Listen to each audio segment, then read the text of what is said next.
my name is Denise. I am the owner of Denise Marie Beauty, a bridal hair and makeup company in Orlando, and today I'm going to show you how to do a quick, easy look for your Zoom meetings. First, I'll be exfoliating with these facial radiance pads by First Aid Beauty. If you are seeing yourself breaking out a little bit, these are great ones to use. Make sure you get all over, including your neck, and then let it dry. Next, you'll want to add some hydration with something like this In Beauty We Trust hydrating spray. And then I want to help hide my dark circles, so I'm using the caffeine solution by The Ordinary, just dabbing some under my eyes. Zoom seems to highlight darkness, so this is something that I want to help take care of with my skincare. And to finish up my skincare, I will be adding my moisturizer to my beauty sponge and tapping it in all over. I don't want anything too greasy today because Zoom can make us look a little bit more shiny than we are. I'm going for a foundation with a bit more coverage today. I'm using the L'Oreal Infallible Pro Matte.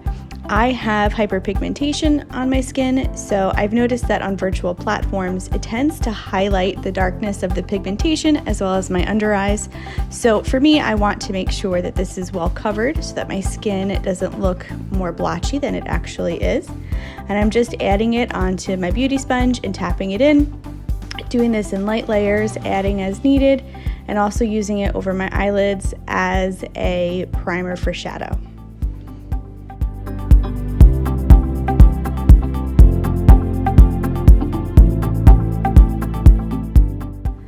Moving on to concealer, I'm using the Maybelline Fit Me concealer just for the under eyes. Again, I have dark under eye circles, so I want to make sure that these are covered, following the same protocol for foundation, just tapping it in with the beauty sponge. And then I will be setting it with some RCMA setting powder under the eyes, just enough to tap it in to make sure it doesn't move, and also to de-shine any areas that might be shiny on me or oily. So for me, it's the T-zone mostly. Virtual platforms can highlight any shininess, so I just want to make sure that this is powdered in and set so I don't look greasy during the call. For virtual calls, you don't need to do too much with shadow, just enough to have some definition. So with this Viseart Theory palette in Siren, I'm just taking the lightest peachy pink color and blending it all over as a base with a fluffy brush. Then we're taking the bottom two shades, the rose gold and the gold. I've just done a little of both of them, and I'm tapping it onto the mobile lid with a flat brush.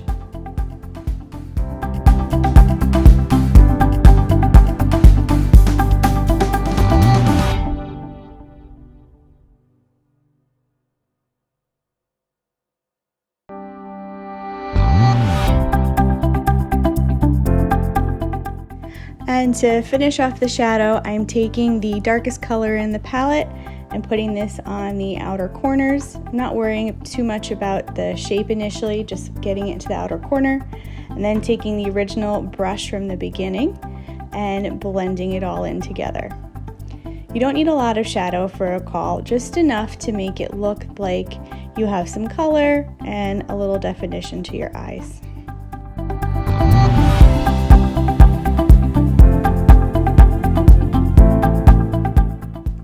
So in a fun twist, Zoom will make the pigmentation on your skin look darker, but it tends to make the definition of your eyes appear less.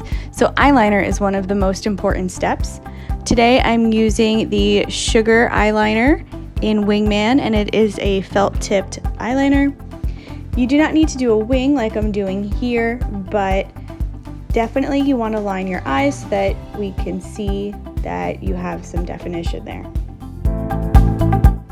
If you have hooded eyes or eyes that don't have a lot of lid space, if you just take the eyeliner, usually either a pencil or a gel, and just wiggle it into the bottom of your lashes, that will really accentuate your eyes and be just enough definition without making your eyes look smaller.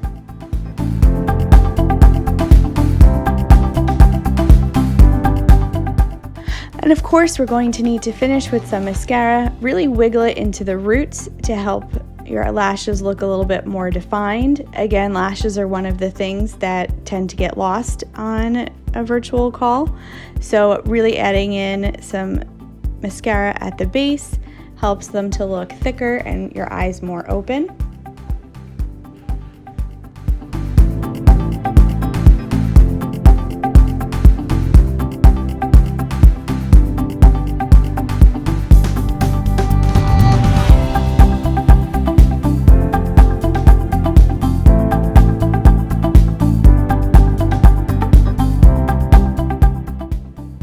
When doing your brows, you should start by brushing them with a spoolie just to get the proper shape of them, and then go in with a slightly lighter color than you usually would. Brows actually tend to look stronger on virtual calls, so using a lighter shadow or a lighter pencil will help it to look a little bit softer and not so overpowering. Then finish your brows by going back through with the spoolie just to distribute any color and to make sure they're even.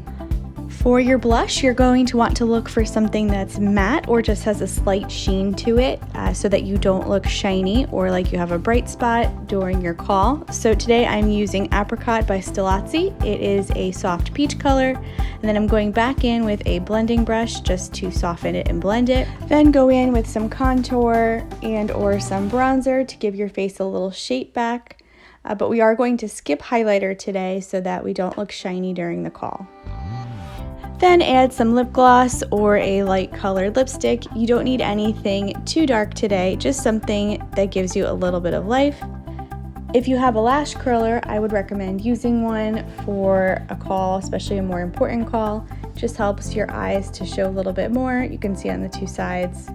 You can see my lashes on one side more than the other. And then just finish up with a setting spray to blend all the powders together. I'm using the same powder from the beginning.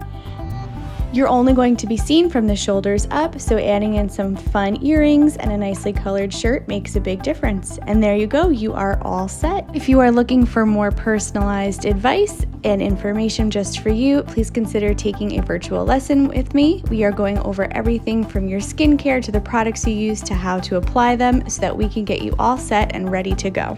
The link for the class, as well as a discount code for my viewers, is in the description bar below. Thanks so much, and I hope to get to work with you. Have a great day.